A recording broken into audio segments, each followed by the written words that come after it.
With political engagement on the rise across many countries in the world, we are seeing some in the activist communities who we wouldn't really expect.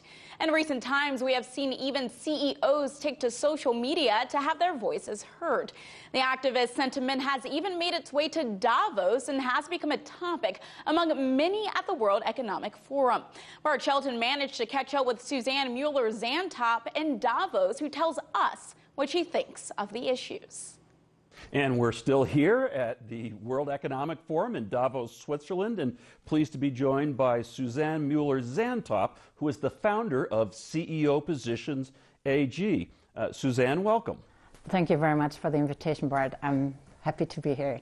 Now, let me ask you, there's been this big increase in CEO and C-suite activism around the world. And why do you think that's occurring?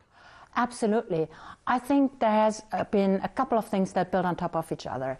The first thing is that you had a lot of political and economic major events happening, such as Brexit, such as the European refugee crisis, such as the Trump election, the US-China relationships, etc.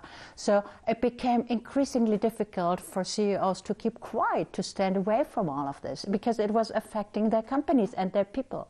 Now, there's also a risk, right, to doing this. There's some negatives. It's not just all positive, right? It seems to me that there is a risk, which is to keep quiet. And there is a lot of opportunity on the positive side if you speak up. For instance, there was this test being done of the people divided into two groups. One group got a message that Tim Cook, the CEO of Apple, did speak out in favor of LGBT issues, and that control group didn't get any such message. And guess who was more likely to buy Apple products despite their maybe adversity against LGBT issues? They were the group who had known about Tim Cook's involvement was much more likely to buy Apple products. If you had just a couple pieces of advice for CEOs as they enter this sort of area, what would you suggest? Yeah, I would say there's a couple of things you should do. First, I mean, since we are in this alpine environment, pick your mountain. It doesn't have to be the highest mountain, but it has to be a mountain that is worth pursuing, and that is take one battle at a time.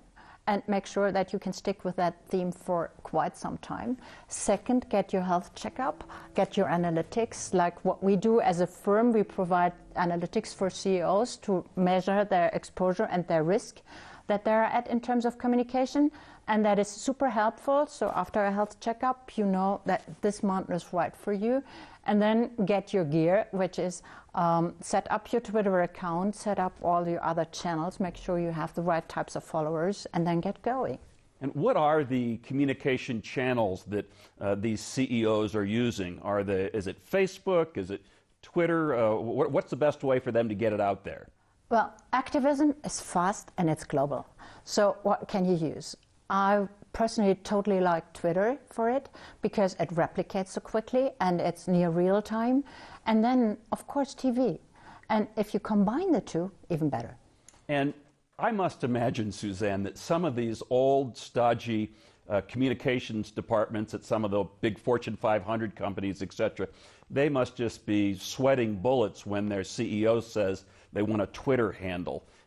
How do they have to deal with this circumstance, and how do the CEOs deal with entering into the new social media world? It seems that there's two groups of people, and some are a bit afraid of a CEO being out of control, which is a perception, yeah? And then there are others who are completely, totally relieved that they now can work on the positive side of things. Seriously, it is such a good thing, you know? I mean, you have excelled in crisis communication. So, hey, let's make this a better world. Susanne, as you know, a major theme here in Davos at the World Economic Forum is trying to get consensus in a fractured world. And you've talked about the positives, the bottom line for CEOs getting involved in social media, but we've also talked about the social area and how they're doing things to be responsible around the planet.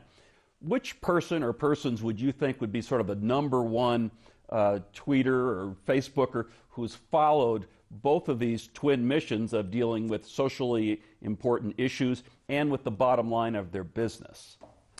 I would say yes. And if you look at people like Richard Branson from Virgin, for instance, he promotes all these environmental issues and goes for education. Then you have Howard Schultz from Starbucks, who goes pro-immigration and even has promises to create jobs using social media to promote that message, you know. And I think there is a couple more. If you dig a little bit deeper, you see people like even now from GM, from Ford, from companies who you would not associate with technology in the first place, but now more and more, who are taking on the medium until they are promoting their causes. I thought that was my last question, but I've got one more for you. I think our Boom Bust viewers might think I was derelict in my duties if I didn't ask you what you think of President Donald Trump's tweeting habits. Okay. What I like is that he brings a very opinionated message into 140 characters. What I don't like is everything that happens at 4 a.m. because maybe at that point in time your brain doesn't really work as well. Susanne Mueller-Zantop, founder of CEO Positions AG, thank you so much for being with us. That's all for now from Davos. We'll be back tomorrow. Check out Boom Bust at YouTube at youtube.com/BoomBustRT. Catch you tomorrow.